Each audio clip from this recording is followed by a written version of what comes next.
सुप्रभातम। आज हम लोग 7वीं कक्षा के पाठ 3 का हिंदी अनुवाद पढ़ेंगे।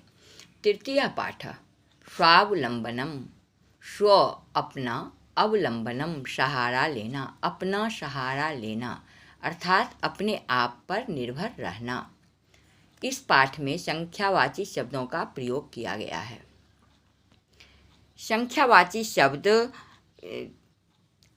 आप लोग जानती हैं कि एक शब्द के रूप केवल एक वचन में, द्वि शब्द के रूप केवल द्विवचन में तथा त्रि और उससे आगे सभी शब्दों के रूप केवल बहुवचन में चलते हैं।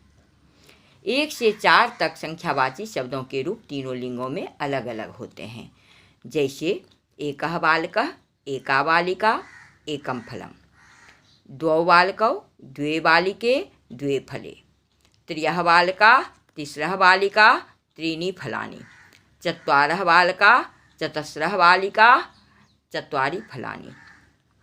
पंच और उससे आगे सभी संख्याओं के रूप तीनों लिंगों में समान होते हैं। सर्वनामों के रूपों की तरह इसके भी संबोधन के रूप नहीं होते, जैसे पंचबालका, पंचबालिका, पंचफलानि। इसी तरह से षष्ठ सप्त सब के रूप तीनों लिंगों में समान होते हैं।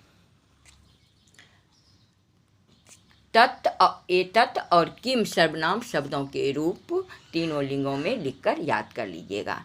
पाठ के शब्दार्थ को लिखकर याद कर लीजिएगा। कृष्णमूर्ति श्रीकंठ जो चौ मित्रे आस्ताम। मित्रे नपुंसकलिंग द्विवचन, इसी से आस्ताम हुआ। श्री कृष्णमूर्ति और श्रीकंठ दोनों मित्र थे।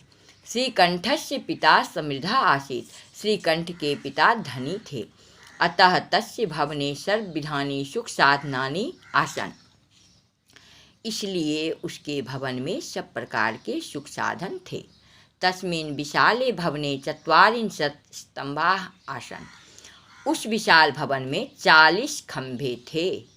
तस्य 18 प्रकोष्ठेषु 50 गवाक्षाः, 44 द्वाराणि, 37 विद्युत व्यजनानि च आसन्। उसके 18 कमरों में 50 खिड़कियाँ, 44 दरवाजे, 36 बिजली पंखे थे। तत्र 10 सेवकाः निरंतरं कार्यं कुर्वन्ति स्म। वहाँ 10 नौकर लगातार काम करते रहते थे। परम कृष्णमूर्ते माता पिता च निर्धनौ कृषक दंपति। लेकिन कृष्णमूर्ते षष्ठी एक वचन। कृष्णमूर्ति के माता और पिता गरीब किसान पति पत्नी थे। निर्धनौ द्विवचन है, पति पत्नी तो निर्धनौ हुआ। विशेषण तस्य गृहम् आडंबर विहीनः साधारणं च आसीत्।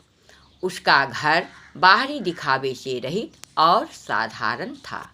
एकदा श्रीकंठः तेन सह प्रातः 9 तस्य गृहम् अगच्छत्। एक बार श्रीकंठ उसके साथ सुबह 9 बजे उसके घर गया। तत्र कृष्णमूर्तिः तस्य माता पिता च स्वशक्त्या श्रीकंठस्य आतिथ्यम् अकुर्वन्। वहाँ कृष्णमूर्ति और उसके माता पिता अपनी शक्ति के अनुसार श्रीकंठ का स्वागत सत्कार किए। एतद् दृष्ट्वा श्रीकंठः अकथयत्। यह देखकर श्रीकंठ ने कहा, मित्र अहम भवतां सत्कारेण संतुष्टः जोर अस्मि। मैं आपके भवतः भवतोः भवतां षष्ठी बहुवचन, मैं आप लोगों के सत्कार से संतुष्ट हूँ। केवलम इदम जोर एव मम दुःखम यत् तव गृहे एकोऽपि भृत्यः न जोर अस्ति नास्ति एकः जोर अपि। केवल यही मुझे दुख है कि तुम्हारे घर में एक भी नौकर नहीं है। मम सत्काराय, मेरे सत्कार के लिए, भवतां बहु कष्टम जातम, मेरे सत्कार के लिए आप सबों को बहुत कष्ट हुआ।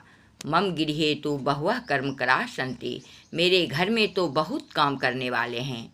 तदा कृष्णमूर्ति अवदत्, तब कृष्णमूर्ति बोला, मित्र ममापि 8 कर्मकराः सन्ति, मेरे भी 8 काम करने वाले हैं। ते च और वे क्या क्या हैं ये बताया।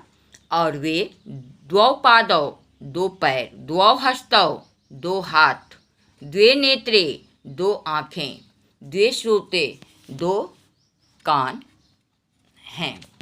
एते प्रतिक्षणम मम सहायिकाः, ये सब प्रत्येक क्षण मेरे सहायक हैं। किंतु तब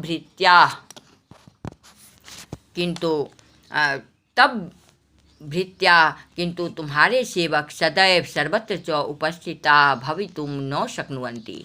लेकिन तुम्हारे सेवक सदैव हमेशा और सब जगह उपस्थित हो नहीं सकते हैं।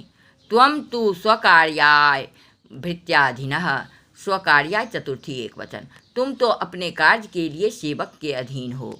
यदा यदा ते अनुपस्थिता तदा तदा त्वं कष्टम अनुभवसी, जब जब वे अनुपस्थित होते हैं तब तब तुम्हें कष्ट अनुभव होता है।